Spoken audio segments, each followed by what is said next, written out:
Can the month you retire really make that big of a difference to your money or your whole retirement plan? I'm Robert Martin. I'm 65, been retired 7 years now, and I can tell you from experience, yes, it can.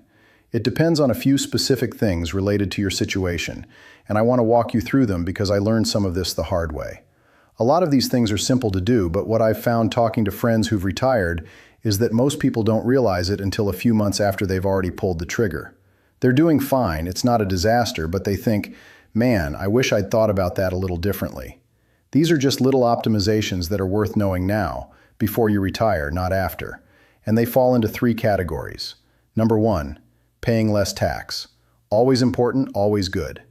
Number 2, some non-financial benefits tied to the date and month you retire. And number 3, the straight-up financial benefits. So let's start with the first one, paying less taxes. If you've got the option to retire at any time of year, and a lot of us do, there's a real tax advantage to retiring in the first half of the year. Here's why. Let's say you're married. Household income is around $150,000 a year. If you retire in April, your income for that year is going to be closer to $50,000.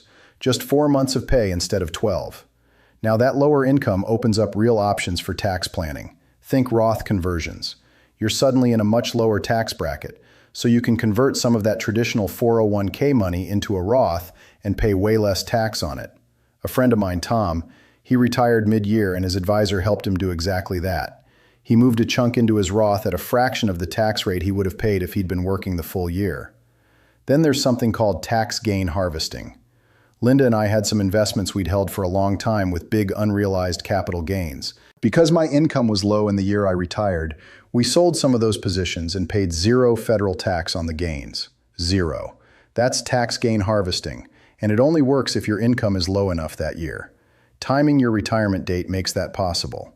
The other thing, and I wish someone had told me this before January of my last year, is your 401k contributions. If you know you're retiring in April, you can front-load your contributions in January, February, March. Crank them up so you max out your 401k before you leave. That reduces your taxable income even more, which gives you even more room for those Roth conversions or capital gain strategies. So picture it. You were making $150,000. You retire in April. You've pushed maybe $23,000 into the 401k. Your taxable income could be down around $20,000 or even less. That's enormous room for tax planning. All of those things are tied to what time of year you retire, and they can save you real money. Now let's talk about the non-financial side, because this one surprised me. Here's a big one. Think about 2 guys who both live in, say, Illinois. Both of them are excited to take a rest period after their retirement date. They know they need to figure out what's next, find that creativity, that connection with other people, that sense of contribution. But for the first few months, they just want to decompress. Here's the difference. One retires in April, the other retires at the end of November. If you're from the northern states, you already know where I'm going with this. The April guy walks into spring and summer. More daylight, more time outside, nature, energy. The November guy? It's getting dark at 4 in the afternoon. It's cold.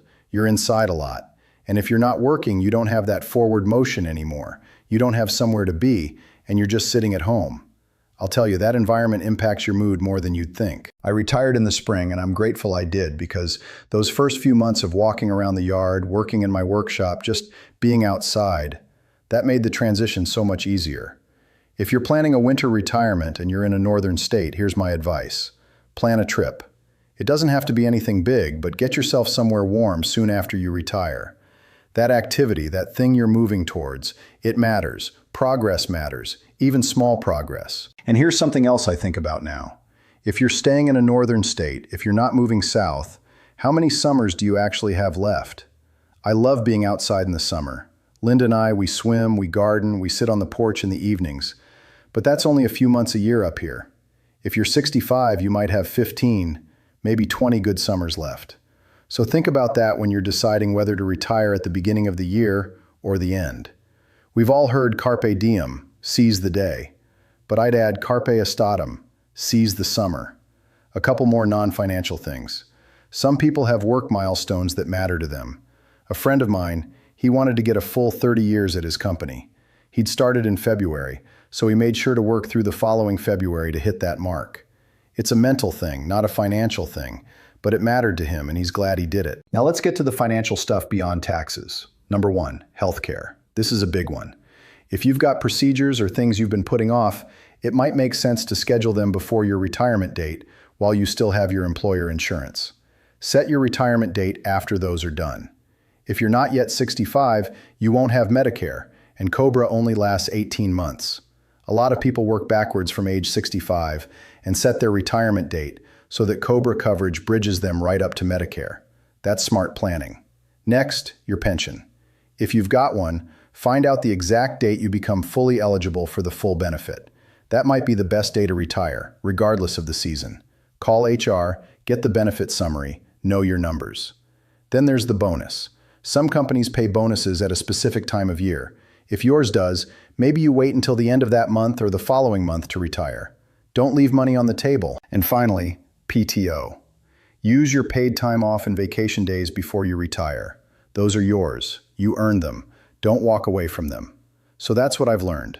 A few tax reasons, a few non-financial reasons, and a few financial reasons why the month you retire really does matter. Most of this I figured out along the way. Some of it I wish I'd known earlier. If any of this was helpful, I hope you'll keep it in mind as you plan your own timing.